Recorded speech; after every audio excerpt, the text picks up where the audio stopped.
Hey guys, so we're back again today talking about the Nintendo Switch. Now we're going to talk about the launch games. Now, I believe that Nintendo Switch is great. It's going to change everything for Nintendo. Nintendo is back. Like, that's what I think about the Switch. Nintendo is back. They are back. But like I said about Project Scorpio, every new console needs a strong launch lineup.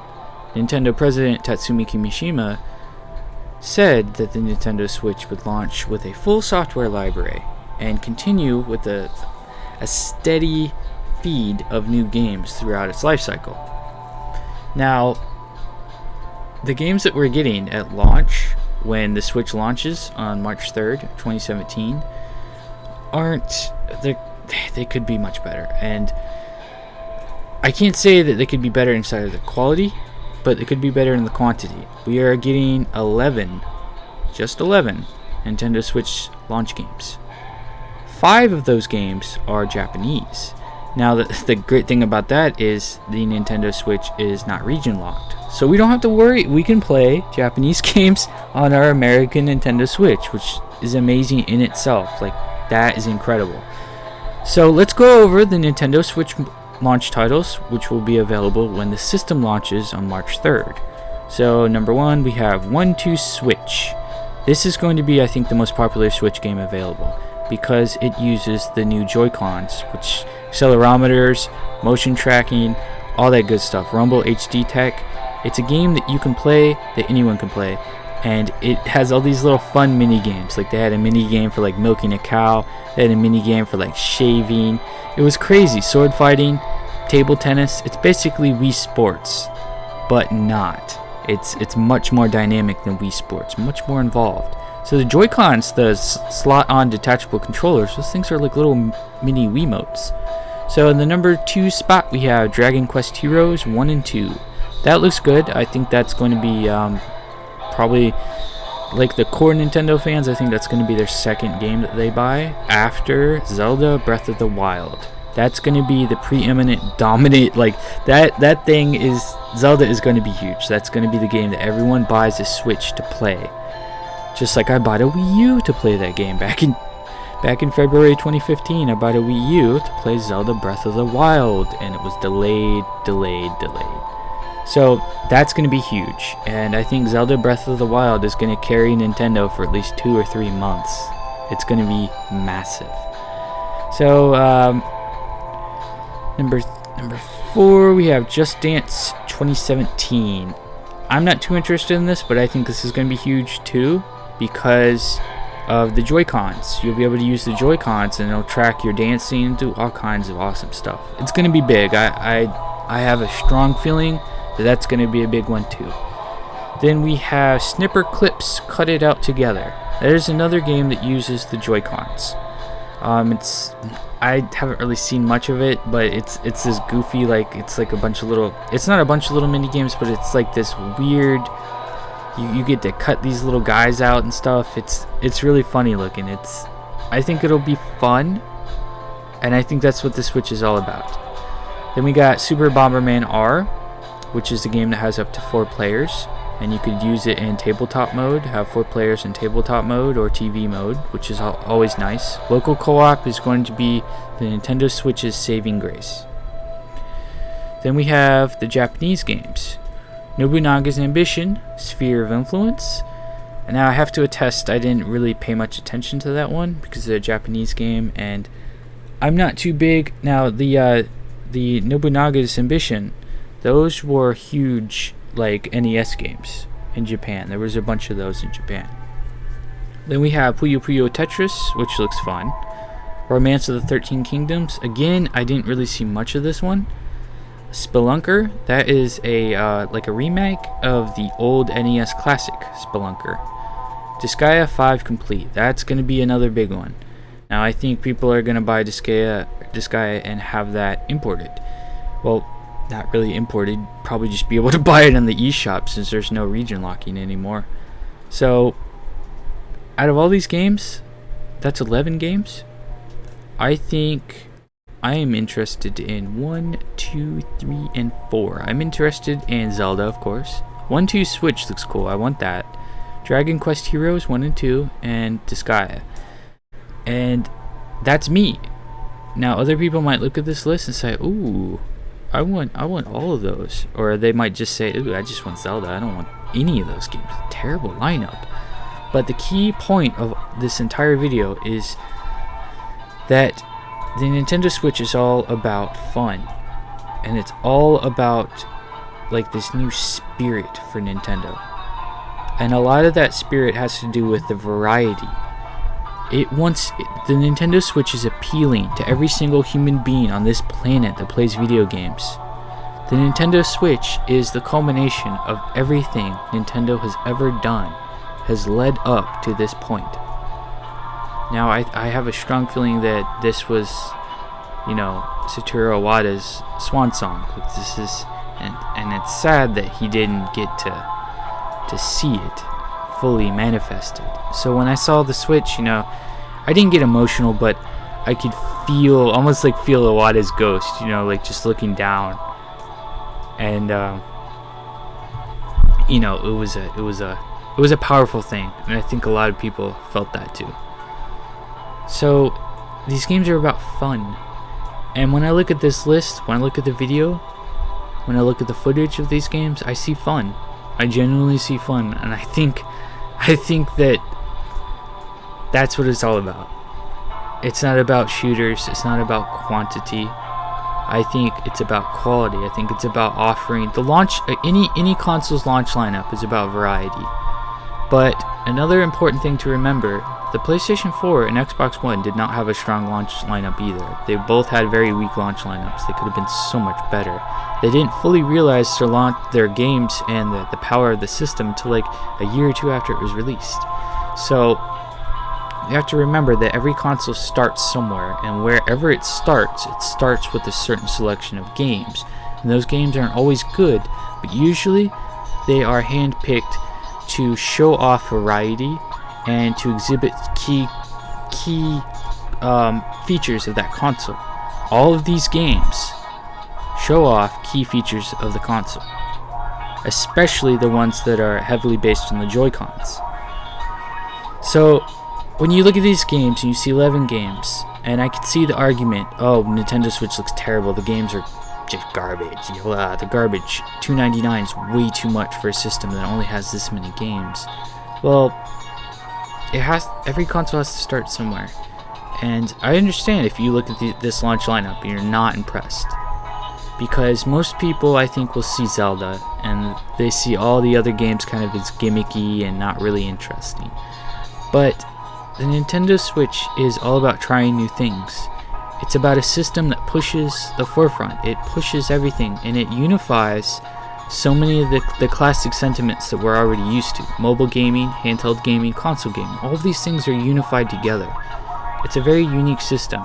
So I think if you're not too enthusiastic about the launch lineup, I think the Switch will eventually have something that wows you. And I do think it's like virtual reality in a way. You kind of have to experience it to believe it. Who knows? The freaking Snipper Clips could be the best game ever made. It could be the best game that anyone's ever played. We don't know yet. And I think that people should give it a fair shot. Now, that doesn't mean that does not mean you should buy it. I don't think every human being should buy a Switch. If you don't like it, if you don't think that the launch lineup is good, hold off. Maybe try it. Maybe if a friend buys one, go and try it out. But here's the thing about the Switch. The magical, most amazing thing about Nintendo's planning phase, the screenshot function will be bigger than I think Nintendo ever realized. Nintendo needs to push engagement. It needs to get its brand out there. It needs to get its games out there. It needs to get the attention of people. Super Mario Run got the attention of millions of people in 4 days. That alone is a huge win for Nintendo. That stuff, the engagement levels that Super Mario Run raised, regardless of anyone who bought it, regardless of the sales, it only had a conversion rate of like 3.4%, which is horrible. But a lot of people downloaded that game. They were all interested. They might have not paid for it, but they downloaded it for free. and Nintendo was on their radar. Mario was on the radar. Nintendo was seeing insane engagement insofar as people downloading their game.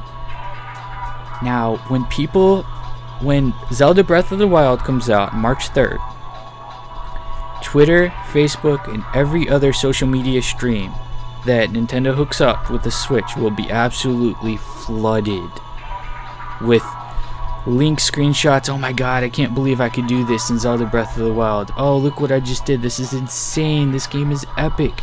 It's going to be everywhere. It's going to be everywhere. And everyone will see, oh, you can do that? Oh man, I want this game. I want this system. It's going to be a huge snowball.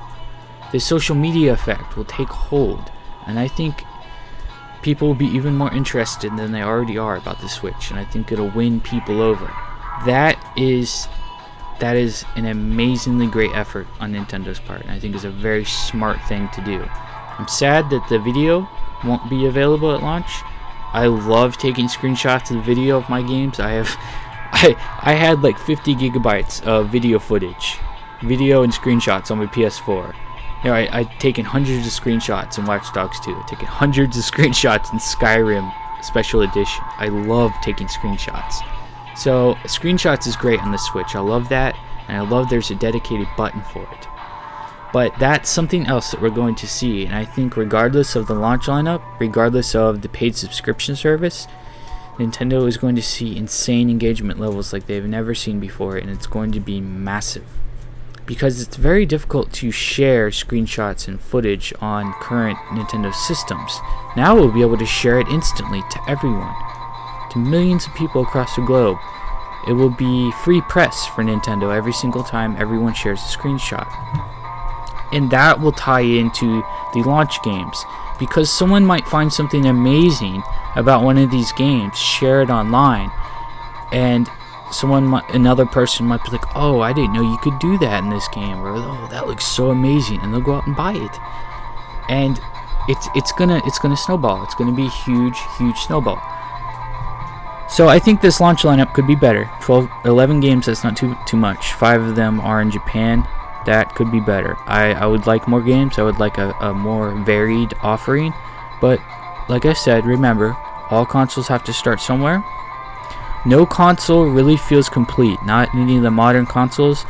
I don't think any of them have ever launched and actually felt like complete systems. And that's a shame. But I think that's something to do with the actual industry. And I think it has something to do with how certain developers or how certain console makers pick their games. But the Nintendo Switch, I think the launch lineup isn't terrible. I don't think it's terrible. I think it's okay. I think it could be better. But that is only because I have not personally played all of the games. And that's going to be, I think, a roadblock. Because unless Nintendo has Nintendo Switches at all major retailers preloaded with like every game, demo versions of every game, I think it'll be a bit tough to sell a lot of these titles. Some of these titles, not a lot of them, but some of them. Certain people might not know that they like a certain game until they play it. It's just like virtual reality. You don't know how great virtual reality is until you try it. You have to see to believe it. So that might be a barrier. But I do think the social engagement feature will be a massive boost. It will be a massive asset for Nintendo. It's a very smart thing to do. All of these things will come together. They will come together. Zelda Breath of the Wild is going to hold people off for 2 to 3 months. That's not, and by then we should have more summer games. Oh, here's another thing to remember. That the online subscription service, the free version, will go into effect as soon as the Nintendo Switch launches on March 3rd. So when you get your Switch, you hook it up, you make your My Nintendo or hook up your Nintendo account, link it all together. You will get a free NES or SNES game to play for that month. And every month up until fall 2017, where it goes paid. And if you pay, you'll still get the free games. You won't get to keep these games. You will get to try them. Well, you will get the full game for that month. Then it rotates. So, like, let's say Super Mario Bros. 3 is free for March. And then it rotates to, like, Zelda 2. You know, it'll be like that. Like you will have to download the game, but your license to keep that game will not be there after the month expires. So it will basically expire, and that's a little annoying, but it is what it is. You know, I do wish we could keep the games, but I think the virtual console library is very scarce. I don't know if you guys realize that, but in like a year, you know, we would probably have all the best virtual console NES games anyway. There's not that many. There's more than that. There's more than 12, but there's more than 12 good games, but it's not very filled out. I hope that changes with the Switch, and I also hope that GameCube Virtual Console comes. That would be a nice surprise. Oh, did we say SNES or NES? We really meant GameCube. You get a free GameCube game to play every month. Here's Baiting Katos. You know, here's Baiting Katos to play March 3rd when the Switch. Oh man, oh my god, I would have a heart attack. That would be so fucking awesome. But or here, you know, here's Mother 3. That would be awesome too. Man, that needs to happen. But 11 games could be worse, could be better. I think a lot of these games will be a lot better than people think they will be. I think 1-2 Switch is going to be the funnest game ever. Like, I think it's going to be fun, and I think Iwata would be proud of the Switch, and I think he would be proud of the team, and I think he would be proud of the games. I think he would be proud of the games. I really do. And you can just see him, you know, like you can just see the effect he had on the console. And I like it how Kimishima didn't try to replace Iwata. He knew. It's like you can't replace Iwata. You know, Kimishima did his thing. He got on stage. He's the president. He's the businessman. And he didn't try to be goofy or have any pizzazz like Iwata did. But these games, launch lineup, I understand your criticisms. I absolutely do. And I would only ask that everyone gives it a chance if they can. If you have the capacity to play it at a friend's house, you have the capacity to try it out, a demo somewhere, do it. Try it out. Because I have a feeling this thing's going to surprise us. I have a feeling these games are going to surprise us. They're going to be a lot more fun than I think we realize. The thing is, a lot of us are conditioned by the Xbox One and PS4. If you're a core Nintendo fan, you don't like the games, that's different. But I'm talking like people coming from PS4, Xbox One. We're conditioned in a certain way to be afraid of certain things and not appealed by certain things, but that's the magic of Nintendo, man. It breaks those barriers. It'll go beyond all of that. It'll unify everything and go beyond everything.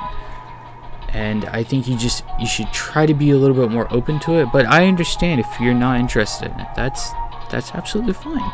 If you don't like it, that's fine, man. I mean, if you don't want the games, that's good. You know, you do your own thing. But the criticisms are valid, and I just think, just give it a chance. It might grow on you, might not, but I think you have to try it to believe it. I just wish there was a little bit more at launch. $2.99 and $49.99 a game. Some games are $59.99. Not cheap. Facilitating local co-op, which is one of the Nintendo Switch's most magical features, which is involved with a lot of these games, which is amazing. I love that we're not forced to play the online service. If we don't want to, we don't have to play online. You could get the Nintendo Switch and just play it as a handheld forever. You don't have to play it any other mode than handheld or any other mode that you want. You don't ever have to, well, you probably have to hook it up online to like register and everything, but you don't have to play online if you don't want to. You can play local co-op, but it is expensive because the Pro Controller is $80. That's insane. And the Joy-Cons are $70 or another set of Joy-Cons. So if you want to do local co-op, yeah, it's gonna be a little bit. But the thing is, those Joy-Cons do have insane technology in them. They have all kinds. Those things are pretty amazing. I really wish I could try one out. Like, I wish I could hold it and try one out. But the actual Nintendo Switch tablet has force feedback technology made by Immersion Corp. I actually did a press release and a post on this earlier today. I saw the press release from Immersion Corp. It will have the company's SDK, their TrueSense SDK, software development kit, which means that the thing will have vibrations, haptic feedback. We don't think it'll be as dynamic as the actual Joy-Cons, but it will have feedback. So this thing is really impressive, and all of these features, all of these things, all of these games will tie into the overall experience. And I think the experience it might be a little bit weak for some people at launch, especially if you don't feel like spending all this money to buy. Just buying 4 games and the Switch is going to be a little bit of money. Now, buying 2 of those games and buying an extra set of Joy-Cons and the Switch is going to be a little bit of money. Like, it's going to be a little expensive. But I feel that you're investing in this new idea. That's essentially how you have to see it, as an investment. You are investing in Nintendo's brand new reset, their new brand, their new image, and their new console. So it's all up to you. It's all up to you, and Nintendo knows that. They'll do their best to try to win you over and try to make games that appeal to all sorts of people. The console in itself appeals to every human being that plays games. Like, this thing could be played by anyone. That's magical in itself. Then they want the games to match that. So I think that's why we're seeing a lot of, quote, not quality games. But where's the IPs? Why aren't you using your IPs, Nintendo? What's going on? We need Kirby. We need freaking Metroid. Where's Metroid? Samus is dead, man. She died. She's dead, man. I know she's dead. It's Nintendo wants to 30th anniversary of Metroid. What did Nintendo do? Nothing. That's disappointing. We need new Smash. That would be great. And Bayonetta. That would be awesome. I mean, Platinum just had to cancel Scalebound because of, But I think that would be great. New Kirby would be cool, like I said. I think the new Metroid, if they do make one, should be a first-person shooter maybe. Nothing like Federation Force. Don't even try that crap. We need a new Monster Hunter. Give us Monster Hunter. I know Capcom's working on that. Dude, they have to be. Monster Hunter is perfect for the Switch, and I was so sad we didn't see a launch title. That would have been huge. Monster Hunter and Zelda launch day would be massive. But I think we're going to see all the things we want to see. Nintendo is listening. They are listening. For the first time, they did away with region locking. That is a huge step for Nintendo. For a company that just was very restrictive and very anti-consumer with certain things, they did away with region lock. That's massive. So you can play those 5 Japanese games if you want. Now I'm really strongly gonna get Disgaea 5 complete. I want to play that. It looks fun. But for all I know, like I was saying, for all I know, Snipper Clips could be the best game ever made, and it could be the most fun game ever made. We don't know. But that about does it. I think I've covered all my bases with the Nintendo Switch launch titles. Let me know what you think. Do you like the launch games? Do you think they're sparse? Are you getting the Switch, or are you gonna hold off? You're gonna wait a little bit and see, before you can. I think you should try it before you buy it. The problem with that is the pre-orders go so fast. So once you decide you want it, you can't get it. But Nintendo wants to sell 2 million consoles in their first month, so they're gonna have more stock. It's not gonna be like the SNES or the NES Classic. I wish there was a SNES Classic, but it's not gonna be like that. You're gonna be able to get one eventually, and I probably maybe a couple months after it releases. But that's what it is. I mean, it's consoles, demand and all that. But do you like the Switch games? Do you think they're going to be fun? Are you just not interested in them? Let me know, and I'll see you guys next time with more Switch goodness and more game stuff. Take it easy.